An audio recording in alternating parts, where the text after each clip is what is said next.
Mr. Ron Stowers, how are you, sir? I'm great, David. How are you? Doing well. I think I offended you last week when I said Mr. Ronnie Stowers. um, so it's I was Mr. having Stowers flashback to this when time.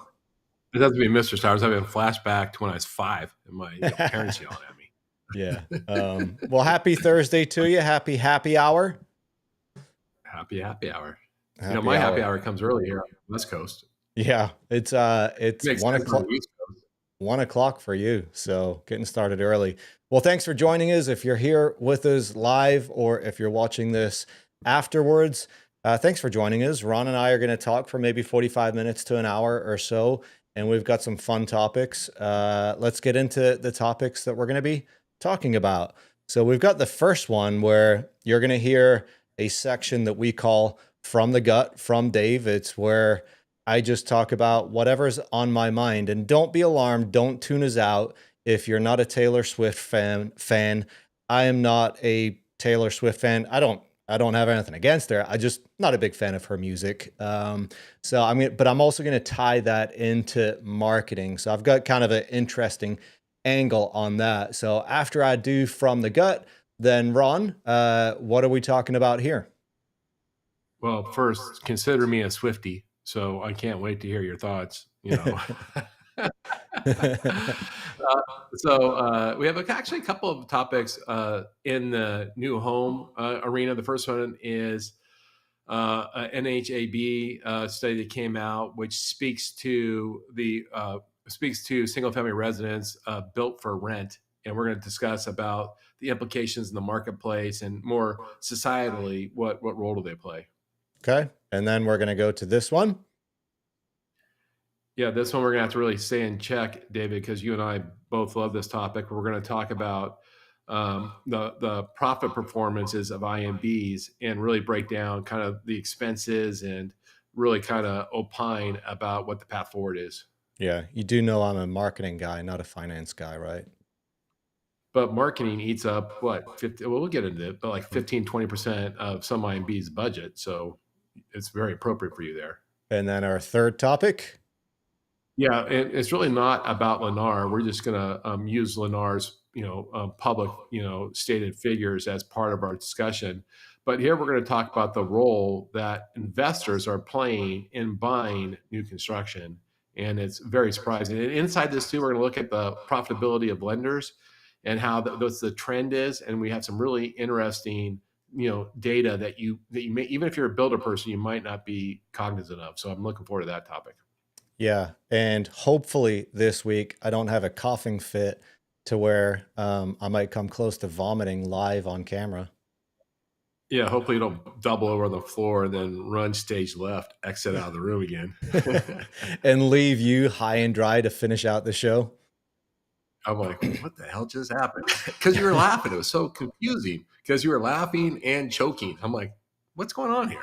Yeah. And then you left. And then I came back on. I could barely speak. So anyway, I think it's time to get to our first section from the gut from Dave.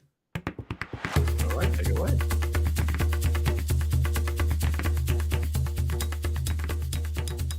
All right. So this is an interesting one. Like I said, I'm going to talk a bit about Taylor Swift, but I've got a little bit of a different angle on that. So we'll get to that in just a second. But one of the most powerful tools in marketing is curiosity. People are drawn to puzzles, hints, and things that feel like there's more beneath the surface.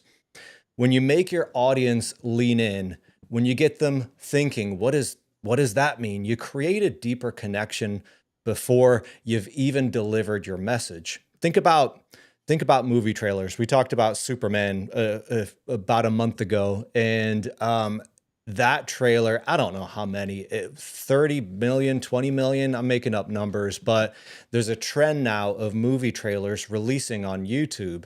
So think about how many millions of views they get in the first day it's released. And for some of the bigger movies these days, they're sometimes releasing those a year in advance.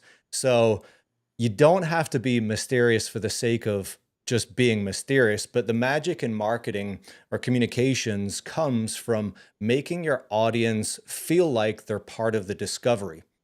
It makes them want to follow along. And when you pull it off right, you don't just get attention, you get engagement, you get anticipation, and you get, hopefully, you'll get loyalty. So here we go with Taylor Swift. She, from my perspective, she's perfected this. She doesn't just announce things, she hides them in plain sight. Here's an example. She was just recently on her boyfriend, or now fiance's, talk show, and some Super Bowl buzz came about on that podcast. She casually mentioned that she thinks about sourdough bread 60% of the time. Now, Swifties, you're included in this group now, Ron. Swifties immediately tied that to next year's Super Bowl in 2026, the 60th Super Bowl. So she's thinking about sourdough bread 60% of the time. Next year's Super Bowl is the 60th, and it happens to be at Levi's Stadium, home of the 49ers, and their mascot is, you guessed it, Sourdough Sam. You probably didn't guess that if you didn't already know it, but their mascot is Sourdough Sam. Then she talked about the crowd screaming for 47 seconds, which just so happens to be a match to her 47th Eras Tour stop at Levi's Stadium. So fans immediately started connecting the dots because she's known for that. They started connecting the dots instantly, and they started to think that it's some kind of tease to her headlining the halftime show. And it's not, she goes deeper than that. It's not just the Super Bowl. She does it with her lyrics, she does it with her outfits and more. During the last tour, people started to notice how she started to wear orange more and more and more. And people started to think that there might be some hidden clues because there was a change. When she ended that tour, the Eras Tour, she intentionally used a huge orange door on the screen behind her, and it was symbolic. I think the picture you're seeing right now, it doesn't really look very orange, but I think live it was bright orange.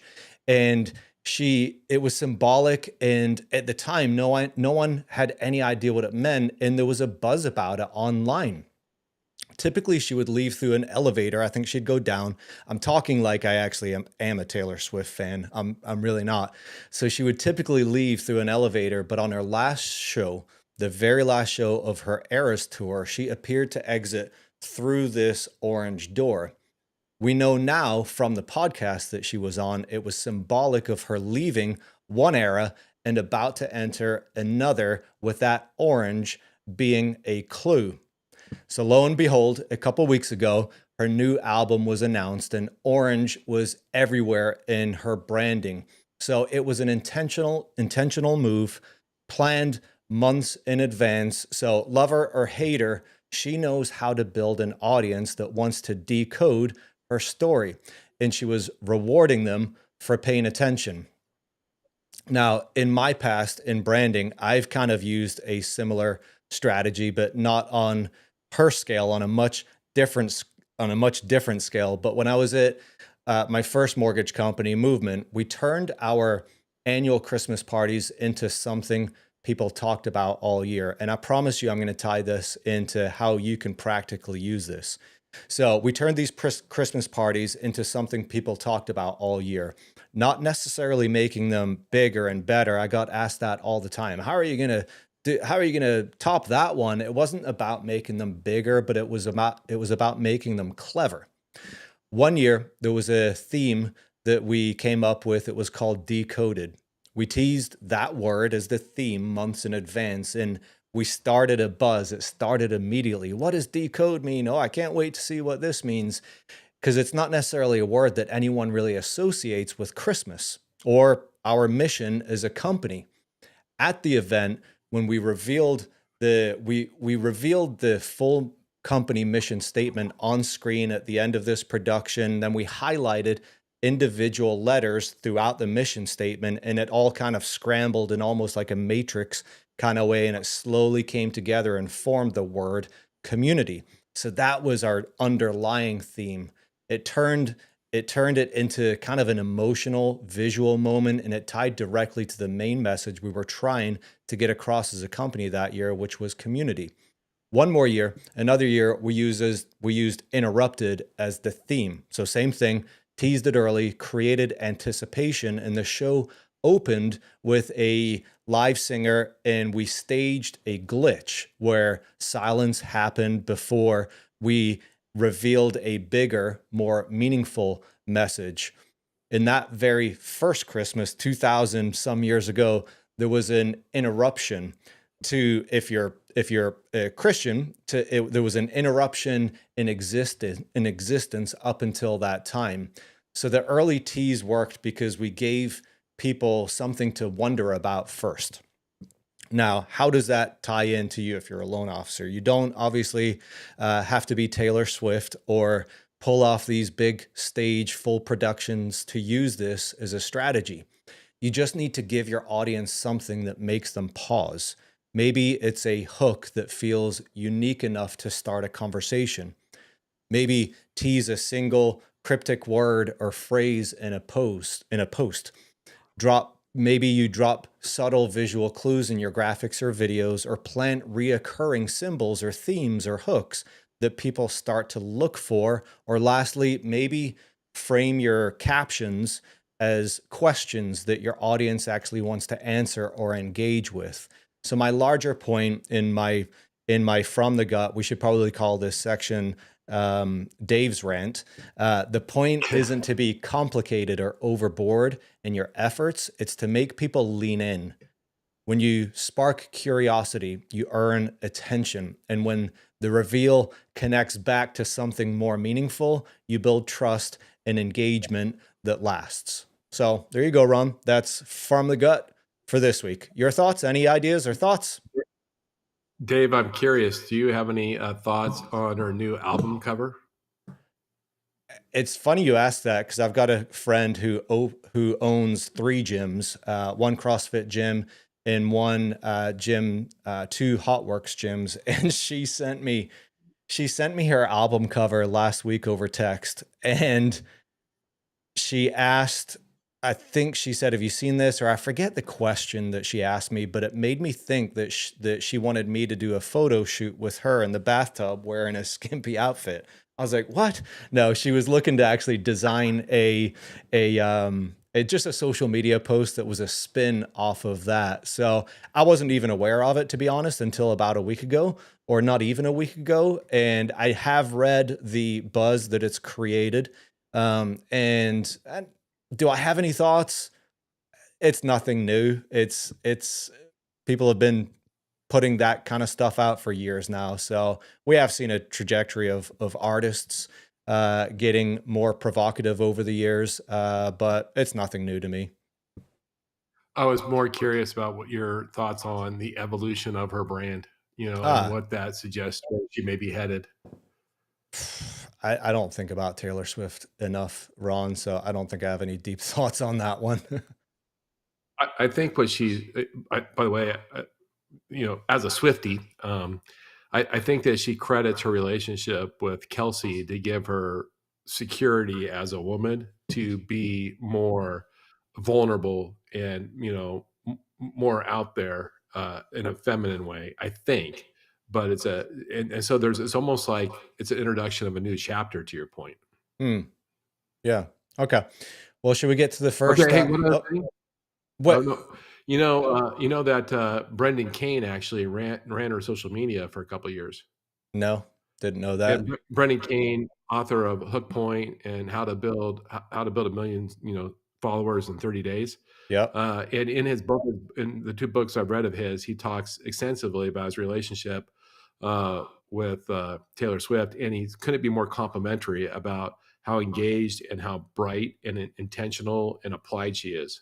Yeah, I mean, and I didn't watch the podcast. I watched a couple clips from it, just saw it randomly on social, but kind of as I was doing a little bit of homework to talk about this, the planning for that goes back. I don't definitely months, if not more. So 6 months or more. So that impresses me with how thoughtful, and a lot of those ideas were hers. She's got a massive team, of course, and she could hire the best branding, marketing team, social media team to come up with all these brilliant ideas. But I'm impressed with her level of uh, just how invested she is and how much she brings to the table from her own perspective and not relying so much on everyone else. Yeah, you know what Brendan revealed in his books is what she really wanted is to have the accessibility to make changes on the fly to all of her social media and websites to align with her current position.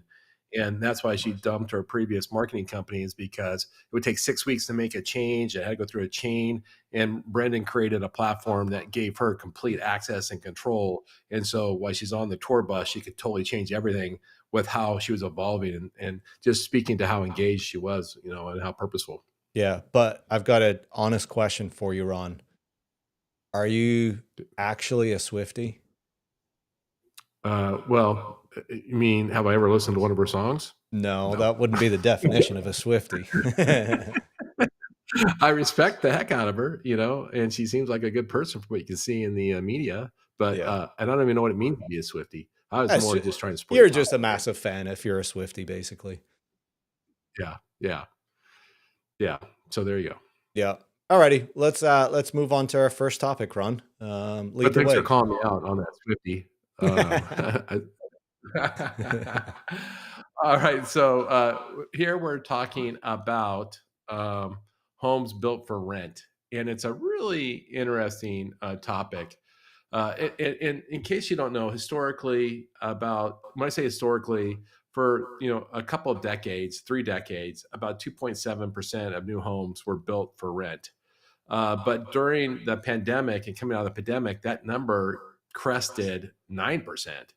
And today, the 4-quarter running average is 7%. And if you look at it from a number standpoint, what that means in the last 4 quarters, 71,000 homes, single family homes, were built to rent, which is down from the previous year, which was 85,000 homes, but it's still a significant amount. If 7% of the homes we're building are built to rent, it's a really interesting phenomenon. And the question is this is somewhat controversial, and that's what I'm going to look forward to us, kind of discussing, Dave, because first time home buyers, people looking to get into the market as a scapegoat why it's unaffordable or why there's not enough supply, depending on where we are in the market.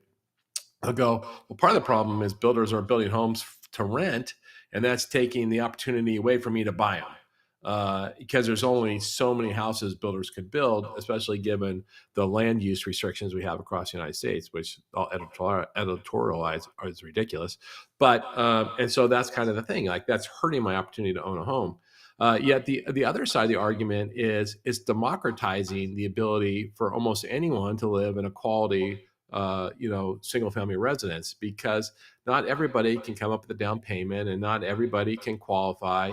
Not everybody has the freedom to buy a house or is going to be a house long enough to make sense, but they still want to live in a nice house to raise a family and still grow roots in that house. And so by builders building these homes to rent, they're really democratizing the opportunity for somebody to live in single family residences. So given that, kind of those two sides of the argument, Dave, how do you find yourself on this topic?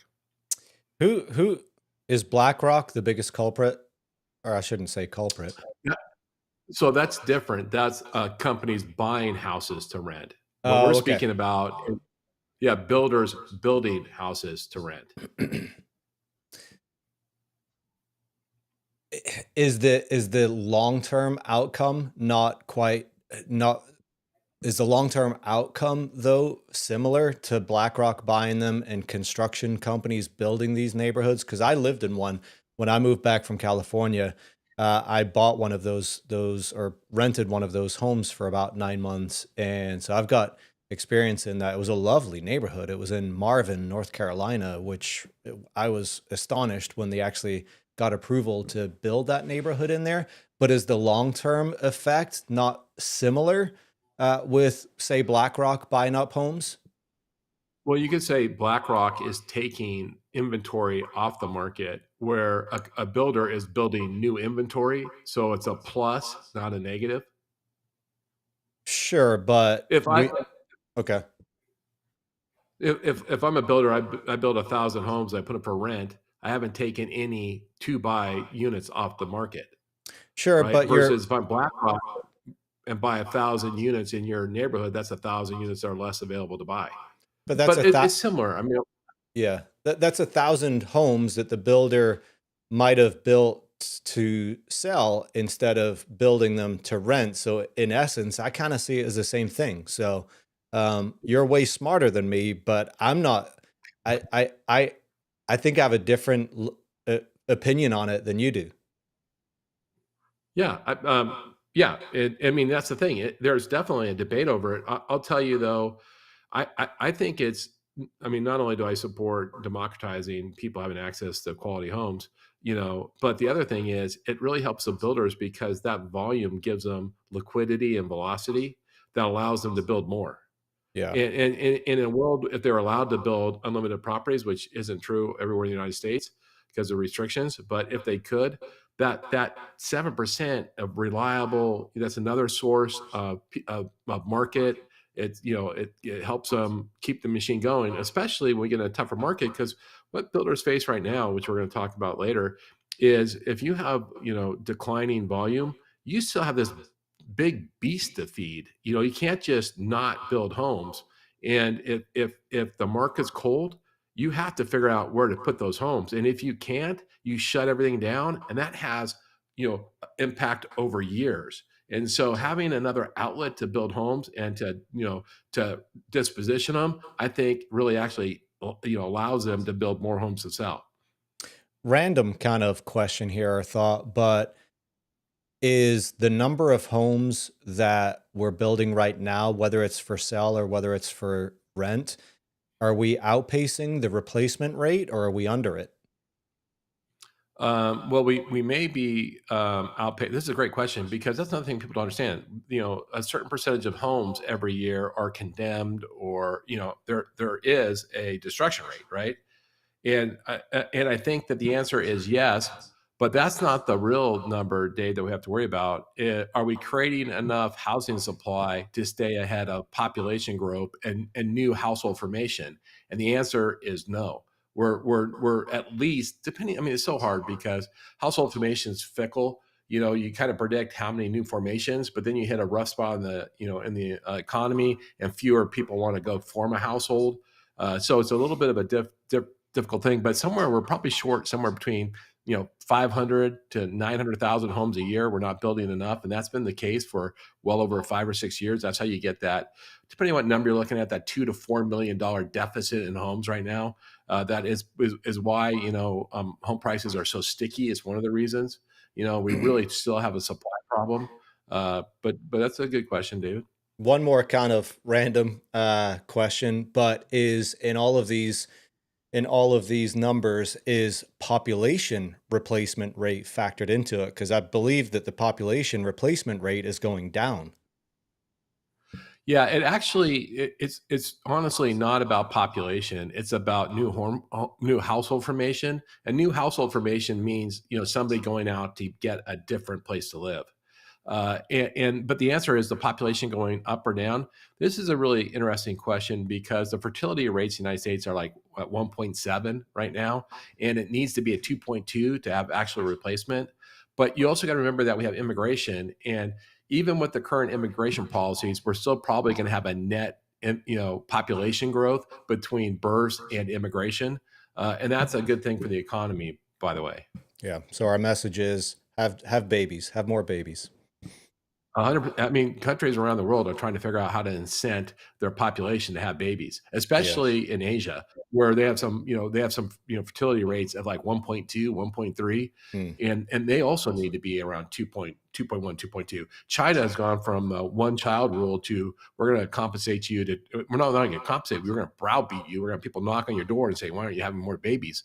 Because their population is going to start to radically decline later this decade, and which is why India is going to surpass them as the largest country in the world When is that supposed to happen?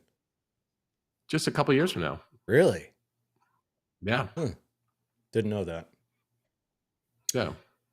All right. Those were two kind of I did not think about those questions ahead of time. They just kind of came to me. But Good question. Your perspective is so good, and it's a legitimate perspective. yeah, You're right. If they build 1,000 homes and rent them, that's 1,000 homes they can't sell. And it's not like there's unlimited homes they can build, so that does impact the overall potential supply. yeah, yeah. All right. Any last thoughts on that one? You ready to get to the next one? Let's go to the next one. This is our favorite one probably today. All right. So you know what, David? We can just go right to the next slide, get to Okay. the meat of it because it's pretty easy to understand. Let's What remind this them of what we're slide talking shows, about. yeah, what this slide shows is the profitability by quarter for IMBs. And we're all rejoicing because IMBs made 25 basis points or about $950 per loan last quarter. And that comes off of two losing quarters. And in a bigger sense, the IMBs have lost money, nine of the last or 11 of the last 14 quarters. So it's been a really rough patch. Now you can see during the pandemic they made monopoly money, but since then they've been giving it back as quickly as they can, just turning that money on fire, burning it. So it's good to have a little better profitability at 25 basis points. But there's some interesting things in here, David. And the first one is, well, how much money is enough for a healthy IMB? And historically, we would say, look, for an IMB really to be profitable and comfortable, they need to make about 50 basis points. They need to have about 50 basis points of pre-tax profit. But you can really still operate and have a healthy company as long as you're above 30 basis points. But once you start to get below 30 basis points, what happens is the owner's equity can make more money in other investments, and they can do it without all the risk or the wear and tear because there's so much risk and there's so much liquidity wrapped up in making that money. And there's quite a few, by the way, IMBs, David, that the owners would make more money if they just took the cash out of the company and put it into a 5% bond than if they kept it in the company, and which is easier and which has less risk.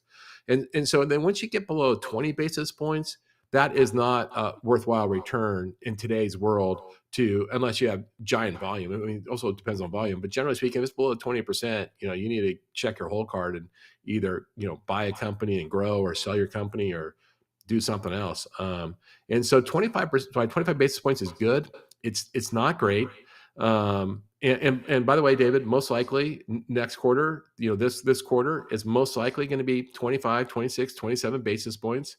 So it's going to be an okay quarter, but then you're going to get to the fourth quarter that's going to drop somewhere between 0 and 5 basis points, and the fourth quarter and the first quarter of next year, which will be 0 to -5 basis points. So there's still headwinds ahead of us.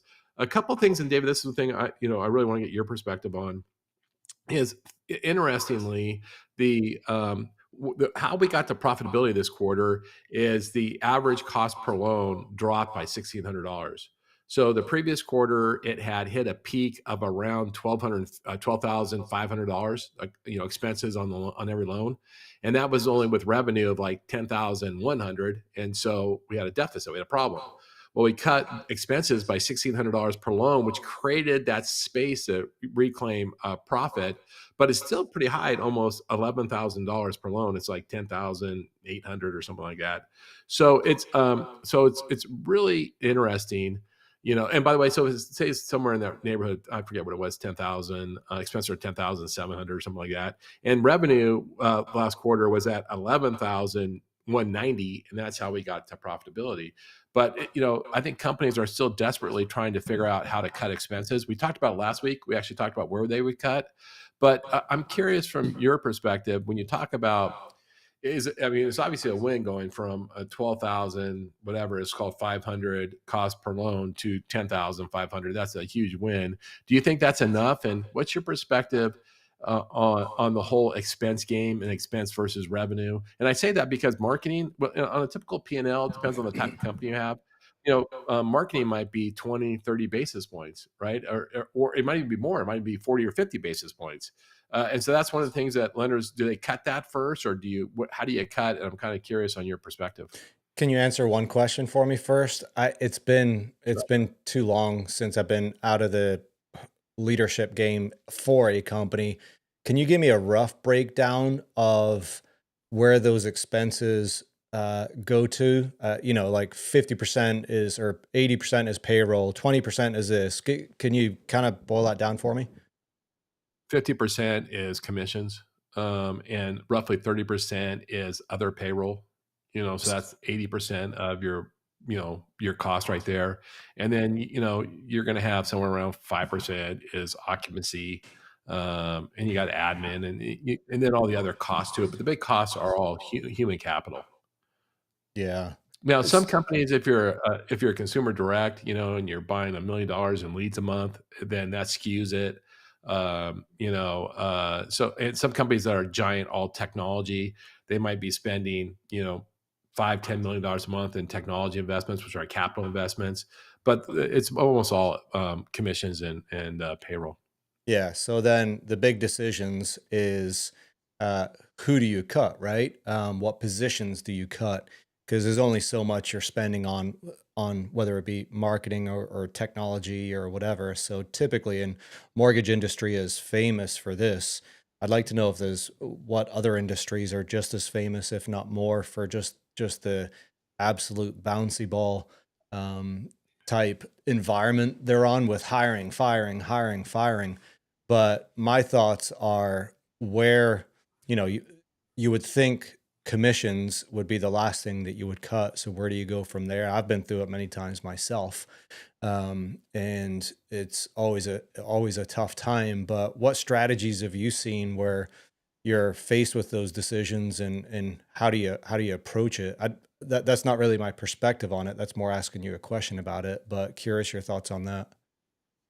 Yeah, it's really controversial because a lot of IMBs go, we just got to cut commissions, and the theory is, look, my loan officers are getting paid 120 basis points, and I'm losing five, and I had to put up hundreds of millions of dollars of capital. I have all the risk. This doesn't seem right at all, and so they go, look, we got to cut loan officer commissions.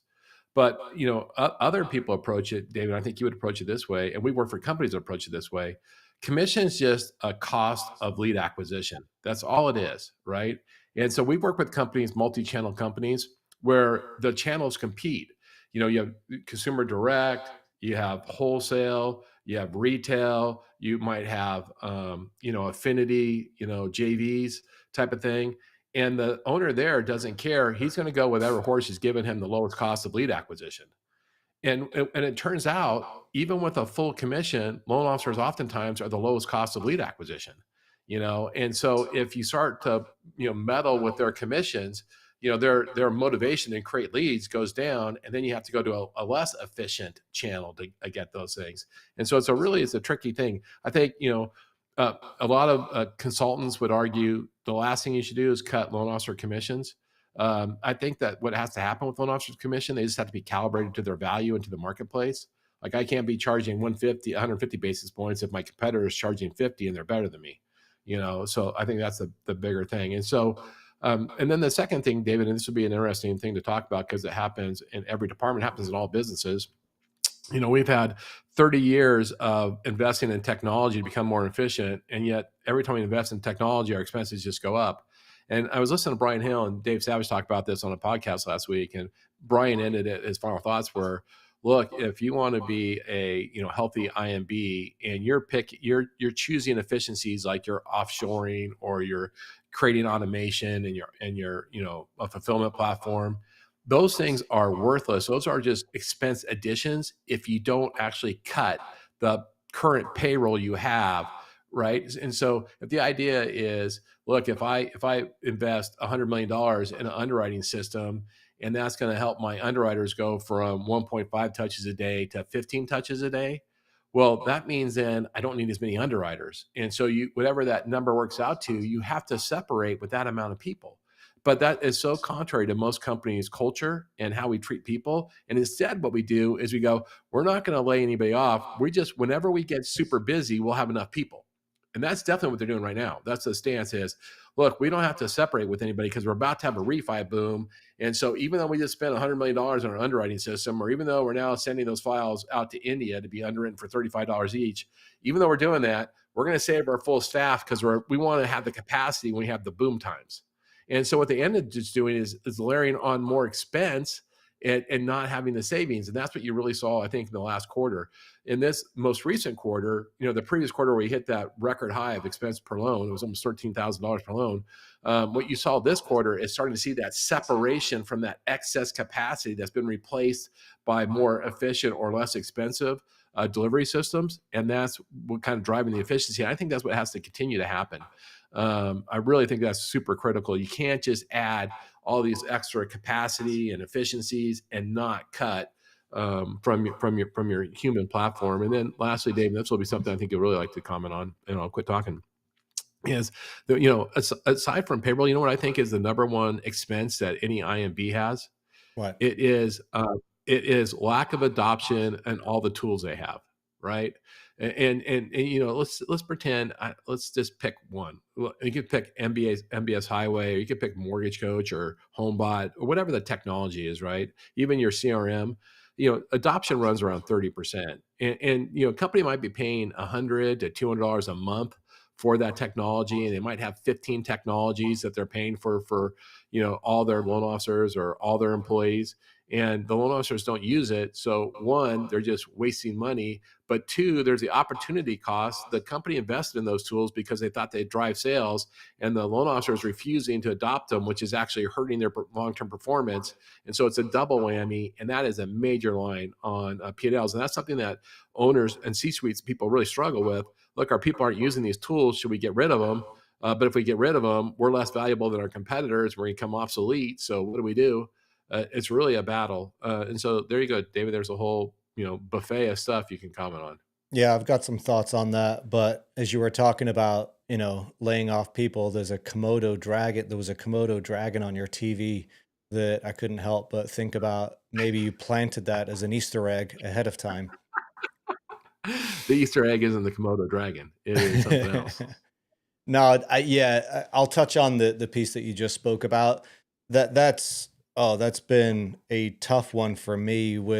I've always been involved in the recruiting process at the mortgage companies I've been at, where they fly in top producing loan officers and you sit with them, and they want to know what tech stack you have. And there are companies, mid-range companies just feel like they can't compete with the larger companies unless they have it. So they adopt it, they buy it, they get it for a recruiting tool, whether they use it or not. So I definitely understand that might be considered from leadership's perspective a waste of money, but had you not invested that kind of money, then you may not even get these loan officers in the door to leave company A to join your company. So it's almost treated as a recruiting tool as much as it is as an actual value add.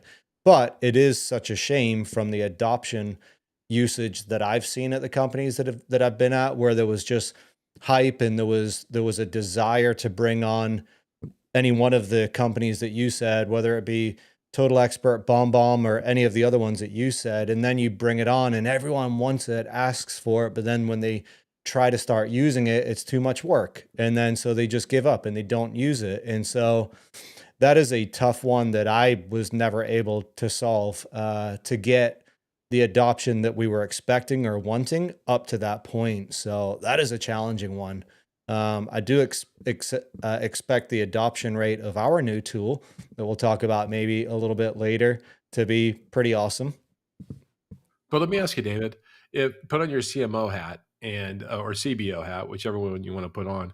And let's say that you're at a giant IMB and you're on the C-suite and you hire little Nessie to augment or to really replace a lot of your marketing efforts.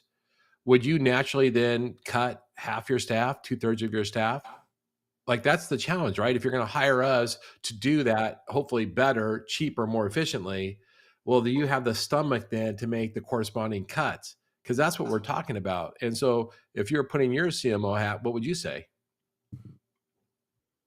I think about when it became but early on in one of my companies, we started outsourcing the processing. I wasn't involved in this, but outsourcing processing to Flat World in India. and they were faced with that decision. This is back when I first started. It was at Movement, and I think that was the fear for a lot of people. Luckily, I don't think introducing Flat World at Movement ended up with people losing their jobs because they were in such a hyper growth stage in their development, and they couldn't hire people fast enough. But I think about, had Movement halted or kind of stopped growing as fast as they were, then you would have to be forced to make those hard decisions. I've never, in my experience, I've never been in that position where we outsourced our marketing work to a company to the point where I had to make that decision, but I've had to make that decision for other reasons, when the market goes down, and it sucks, but you have to. But I guess you're asking me if we made the decision as a executive leadership team to outsource, would I have?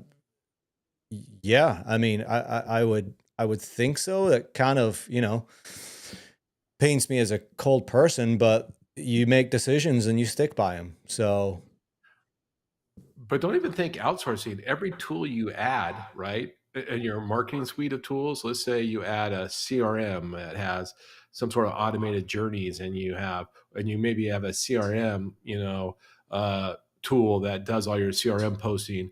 Well, all those things used to be feature that were internal to your marketing department. I think what CMOs do, and any department head, they go, "That's great. I'm gonna redeploy those resources to make my department even bigger and better." Not, okay, now we're gonna cut, right? And that's what's been the one of the cancers in the IMB world is the idea is, "Whew, now I got all this extra capacity. Look all the things that I can do." Well, then all we're doing is really adding expense. We're not making the company healthier. And that's something that I think, and that's what you're starting to see with these expense cuts, is that companies are starting to go, no, no, we're going to make these investments. We're going to become better, but we better have corresponding savings. And that's one of the psychological changes happening right now, which makes this topic so interesting. yeah. So yeah, if you're in that position as a company where you can add these things so you can do more, then you're in a great position. But not every company is in that position, you know? Especially with shrinking margins and Right. questionable value, and there's headwinds, and we've had the largesse in the last decade and a half that we just could have all this extra. Well, that's not the way it's working today. All that extra is friction with the customer in the way of higher costs, higher fees, higher rates. And you're gonna lose because there's companies that are building mass economies of scale, mass efficiencies that are delighting the customers, and so it's a really tough fight right now. And so, as Brian Hill said, a lot of times you got to prune the tree to save the long term health of the tree. And it's just, most owners, they don't want to do that. They're not ruthless. They're humans, and they really love their teams and their culture.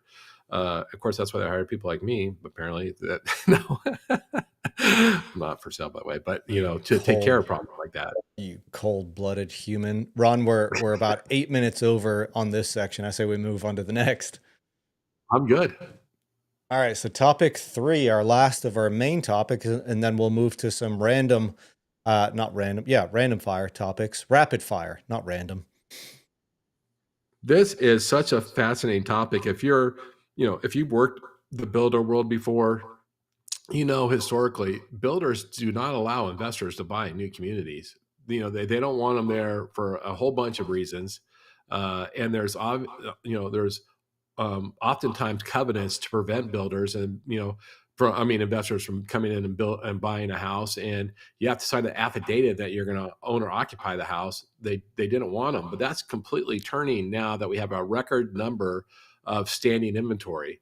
The standing inventory, do we have a standing inventory chart here? I think it was the first chart. We've got three. Yeah. So I'm so sorry. Am I mixing up our topics, David? Were you talking about standing inventory in this topic? I think we are. Uh, This is the new build inventory topic. yeah.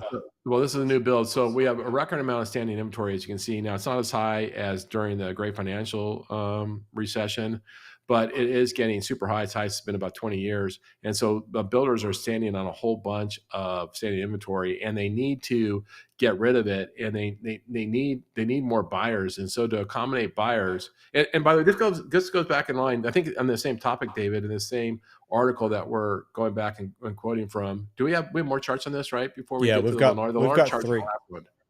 Sorry, we've Yeah, got let's three keep going. total. Yeah. Shoot, I thought I was getting confused there. I thought happy hour was getting me. Um, do we actually have graphs on this one about profitability? If I'm getting confused, I'm sorry. I think you're getting confused. The first chart was the first graphic was the only one that we have a chart on in this one. Okay, great. So going back, so what Lennar is doing is Lennar is Oh, go back. so now this is like a workshop, Jess. So what Lennar is doing is they're actually marketing to mom and pop investors to buy their home, and to support that, they build Lennar Marketplace, which is a fascinating shift where they're going, hey, look, mom and pop investors, you want to buy an investment property, come to us. We are building out these great calculators, these great tools, and on this calculator, which is really hard to see here. The key thing is when you go to the website, the very first thing you see is their promotions. And so on this website, they're offering a 7/6 ARM at 4.99% interest rate. And then you can go and you can actually click on their communities, and you can actually pick a house, and then they'll tell you what kind of concessions come with that house, what the purchase price is, what your down payment is, and then they'll map out for you on this calculator your estimated cash flow, your annual cash flow or cash return, your estimated cap rate, your total investment return, and your annualized investment return. And the one that you can't see, I don't know if we're looking at the same one, but the one on the website, it shows that the annual return rate is 24% per year, which is outstanding. And then this calculator, if you're a potential buyer, you can actually do the what if in it and put in all sorts of numbers. It's kind of like a mortgage coach for investors at a Lennar property. And that to me was so, antithesis of how builders, behaved the last 2 decades. It just tells you where we are with new construction and how desperate Lennar is to move homes. Thoughts on that, Dave? Lennar is Lennar the largest in the country? I think KB Homes is. Lennar is like top three, though, right? It could be Lennar or it could be KB Homes. You guys will correct me. So And both Lennar and KB Homes, it's maybe Lennar. They right now are so passionate about growing market share. They don't care about profitability. All they are is about build units, sell units, build units, sell units, which is really extraordinary. And you're seeing their profit margins just collapse, which is another thing we may talk about. how long can a company like Lennar not care about profit and only care about market share? How long can they do that for? Well, and I know we have some charts, I think, on builder profitability coming up on another topic. So Lennar is down to like 18% profit margin right now, and which is low. That's another thing is builders don't want to cross below 20%. During the pandemic, it was up in the 30% range where they're making a ton of money. Some regional builders won't build a home for a 20% margin. There's just way too much risk, carrying costs, all these things that go along. And this also speaks to Dave in that the average concession now for Lennar is 13.3%, or about $55,000 in order to sell a home. And Lennar doesn't care. They're making a profit. They just aren't making a lot, and it goes to scale, David. If you got to make 20 or 30% profit if you're only selling one home, but if you're selling 25,000, and if you make 20%, it's okay. And it will be interesting to see how deep they go. I think that their stockholders will start to get a little twitchy if they get as low as 15%. I think that would cause a real problem. And so that's probably the Mendoza line for them, 15 or 16%. So they have a little bit more play. And we'll have to see how that plays out. It'll be really interesting. Are the concessions coming in the form of basically just cash, money off the house, or is it coming in the form of upgrades and that kind of thing? It's mostly not coming from the form of a price cut. It's coming from interest rate buy downs is the number one where it comes from. That could be as much as 7 to 9 points or Wow. percent on the home. And then they're doing concessions, in the design center. They're throwing in solar for free or the pool for free. They're doing whatever they have to do to sell the home, but they're trying not to have any price erosion. Yeah, I doubt they're which are throwing in still the seen. pool for free as much as pools cost these days. But at the beginning of COVID, it seems like pools doubled in price. What you and I would pay to get a pool in our backyard as on a property we owned is totally different than what it costs a contractor to build a pool. Yeah, true. Why did I think it was a pretty well known thing about the price of pools, having a pool installed into an existing home, like skyrocketed. It used to be, you used to think, oh yeah, 50, $70,000 for a pool. Now you're talking a couple $100,000, unless you just get the most basic. Was that just complete supply and demand? 100% supply and demand. Yeah. 100%. And there's still, what's crazy is that hasn't really softened much. When Belinda and I bought our house here in Scottsdale, we have a pool, but we wanted to get a hot tub put in. And we couldn't even get a contractor to return our phone call. And I finally, I got a referral, somebody that worked with husband had a pool company. And he's like, we can certainly do it. We charge the same thing for a jacuzzi or a hot tub as we do for a pool. He goes, I'm like, what? Huh? What? Really? Excuse me? How do they Yeah. how do they justify that, or not justify about that, but well, how do they justify that to the consumer? Well, you don't care if you have 80,000 people want you to build a pool and you can only build 800. Yeah, they're Your like, I don't need to justify leverage. it. Yeah, my leverage a price. Here's what I got I got a million people waiting for me to build a pool. You can pay my price, or you're not gonna have a pool.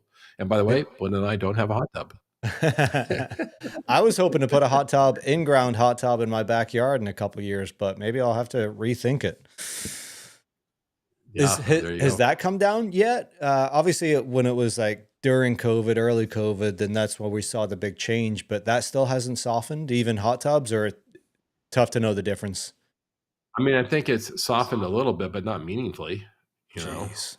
And that would be a Yeah. whole interesting topic too, because in-ground hot tub versus an above-ground hot tub is a similar kind of topic to a pre-built house versus a stick-built house. For another day. Yeah. Yeah, I'd like to talk about that one. All right. We didn't have another We'll put topic, it on Ron. the- What's that? Oh yeah, let's do it. Let's do it. Yeah, we didn't have another Let's go. topic. We've just got rapid fire left. Let's do rapid fire. Because First we'll put that rapid fire. topic- I might have to put my glasses on for this one because these charts are usually kind of small. Yeah, let's do rapid fire. This is really interesting, David. You can take the lead on this. It's what U.S. adults use. Their smart assistants for. That's the Alexa, Siri, the voice assistants. What do they use them for typically? And so it's listed here. Not only the total population, then by generation. Any surprises to you, or how do you use your? We won't use the word, the A word here, because look at that. The A word is already resisting, but we won't use the A word here, or else the A will start talking to us. So Yeah. let's use something other than that. But how do you use that device? We'll call her Mrs. Amazon for now, because I think Okay. both you and I have one of those in our room, so it'll start going crazy if we do. Yes.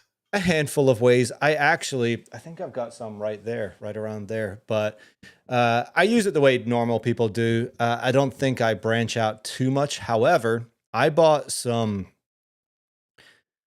for $15. I think I got 100 little NFC tags. NFC tags, if you don't know what they are, stands for near field communications. All smartphones within the last 2-3 or so years now have them. It's what allows one phone to connect to the other to be able to talk to each other.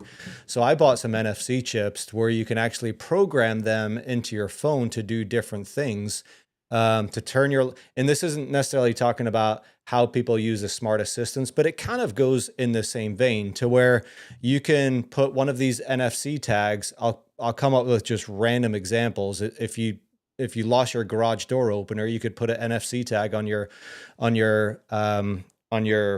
sun visor and just hold your phone up to it as you're pulling up to your house. It'll open your garage door.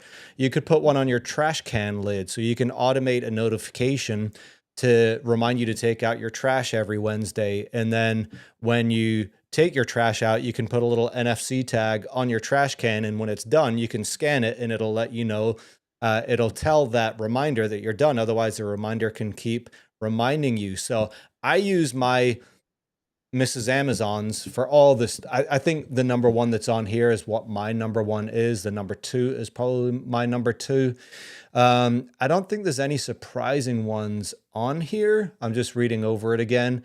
Here's one I Do you use don't. it do you ask a questions from the web? Do you do number 3? Is that yes? Every now and again I do. Here's the one that I never use it for: to send and receive messages. I never use it for that. I've never done that, nor have I ever called anybody, which I know you can. I think Belinda has, but we don't use that feature. I've tried I don't both of make a those point one of it. time, but I've never actually used it. I have checked traffic before. I don't do to-do lists. I think Belinda does. We do use smart home functions from Mrs. Amazon. We do get the latest news. We occasionally shop only with Amazon. I was I about to think ask that. rarely. Do you ever via voice, not just have an automated purchase on a monthly basis or whatever on Amazon, but do you ever do it by voice talking to Mrs. Amazon? Yeah, we have a couple times with really straightforward stuff. It's usually a reorder thing. Yeah, I don't think I've ever done that. I should do that. I do. Well, let me ask you, how many Amazon devices do you have in your house? 1, 2, 3, 4. I just immediately counted 4. No, 5. I immediately counted 5, and there's probably 1 or 2 more that I'm missing. Yeah, so we probably have 8 in our Scottsdale house. I think we have more in our house in Carlsbad, a little bit more modern. But it depends on what room we're in. But when I'm in the kitchen cooking, I constantly ask it questions. Like, if I'm going to make hard-boiled eggs, I'll go, "Here's how I make my eggs. How long should I do it for?" I'm surprised you're not using Just chat for that. Well, no, in the kitchen though, versus having to leave while I'm working on it. Now, I'd use chat to create my recipes and use chat to create my cooking instructions. But if I, just twirling around the kitchen, I'll ask, Miss Amazon. And of course, Dave, both you and I use it for our smart things. For example, you can put your hands over your Miss Amazon ears. No, don't Alexa, say it. studio You're lights gonna turn. No. I was gonna say you're you gonna just turn spoiled my it. camera off. Okay, put your ears over it. No, Alexa, studio lights on. You'll screwing this literally, up. if you and I have the same It's gonna- command, so if you I say know, but I'm you're turning it on. David, shh. Alexa, studio lights on. okay, I muted you. There you All go. right. Yeah, if I say the same thing to mine, my camera in this broadcast would end. So That would be great. So, but David, you use your device to control tons of stuff, in your house. So anyway, that's an interesting topic. It's yeah, super interesting. I'd love to hear what you guys use your ones for. David, I'm guessing that we're probably going to have to end with that topic because we're probably running late. yep. Rapid fire number 2. So this is a really interesting topic, and it really is part of a bigger conversation about inflation. And consumer demand really, inflation is, too many dollars facing too few goods, and so you have to look at what's consumer appetite right now. And so this first chart right here shows where consumers are starting to buy more, where it's staying flat, and where they're buying less. And you have 2 different boxes, essentials and discretionary. But by and large, the momentum is for more buying, meaning consumer spending is not only hanging in there, but it might even be growing, which is a contributor to inflation, which we care about because that affects interest rates. But anything surprising on what you see people are spending more money on or what they're spending less money on? I wonder. This is the past week versus 90 days, right? And this is a fairly new article. A day ago, 2 days ago. Okay. Air transportation, is that just because of the seasonality and we're kind of at the end of summer?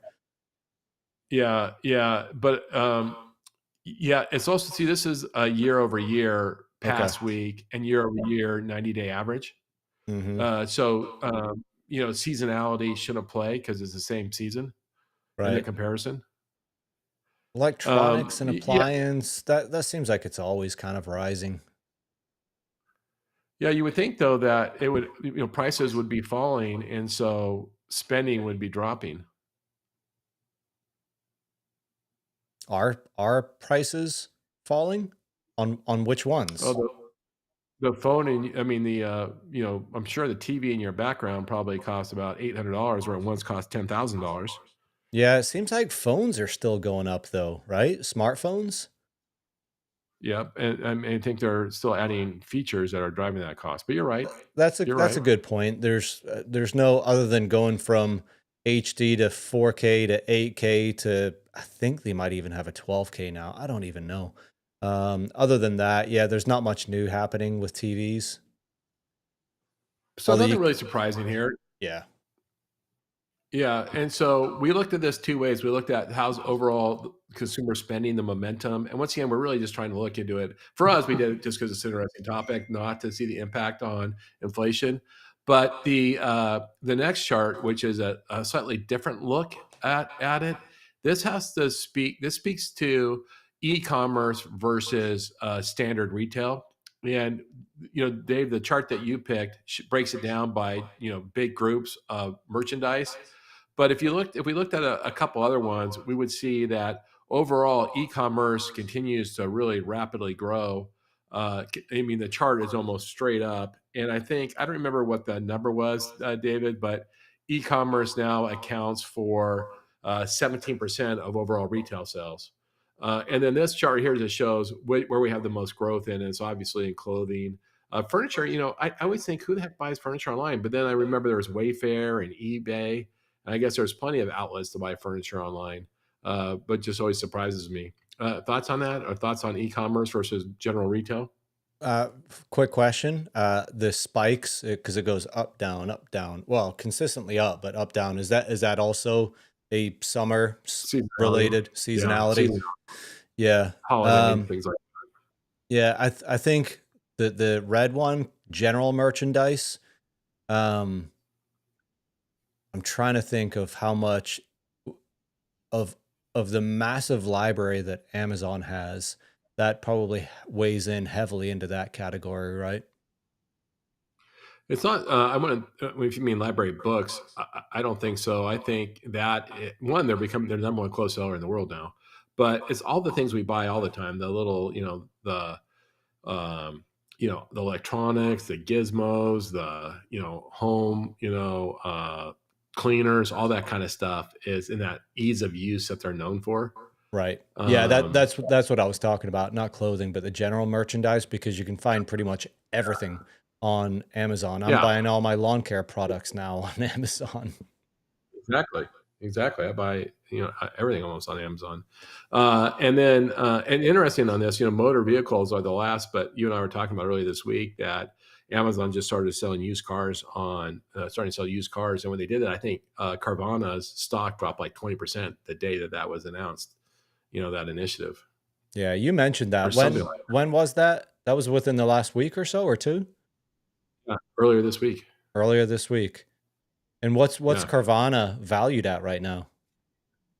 It's interesting because after the pandemic, their stocks just dropped to the floor, but now they've rebounded and they've been going at like a 20% increase per annual increase in stock or something like that. They've been doing great, but this is going to be an interesting competitor to them. Yeah, speaking of stocks, my from the gut last week, Cracker Barrel. Yep, yep, we won't we yeah. won't dive too much into that, but I talked about that topic last week. I think it was the day after that it just blew up, and now we know 2 days ago they retracted on that, and they're now we're not getting rid of Uncle Herschel. So that was interesting, but I don't know why I just thought of It's, that. it's, it's the power you have. Yeah, yeah. You personally got that done. David, I know we're running long. Do you want to bring us home, wrap this up? Yeah. We'll skip the rapid fire number three. But we are sitting at I think just over the hour mark. But hey, if you if you're watching this, I'm impressed, number one, because you lasted through an hour long of me and Ron rambling. There was no Ron's rant this week, which that's my favorite segment, but we figured you don't want to watch some old white grumpy old man ranting online and risk the chance of little Nessie getting canceled for something that he rants about. I kid, of course. But hey, we appreciate you. If you're watching this again, if you're watching it live, if you're watching this later, Ron and I have something fun coming starting Saturday. Not going to tell you what it is, but it's definitely AI related. If you want to know about it, make sure you follow either or all myself, Ron, and the Little Nessie channels, and you'll see what we're talking about because we're dropping something pretty fun on Saturday. Don't have an exact time. Well, we do, but I'm not going to say it. But hey, follow myself, Ron, Little Nessie, and we appreciate your support. We appreciate your eyeballs, and we love. I didn't see any comments come in this on this live show, but hey, if you're watching this later on, we'd also love to hear a comment from you just to let us know if you like the content that we're talking about, as random as sometimes it is. And if you'd like to see more or less or something, let us know. So we appreciate you joining us. Ron, any last words or good to go? Nope. Everybody have a great Labor Day. We appreciate you checking us out. All right. We'll see you next week.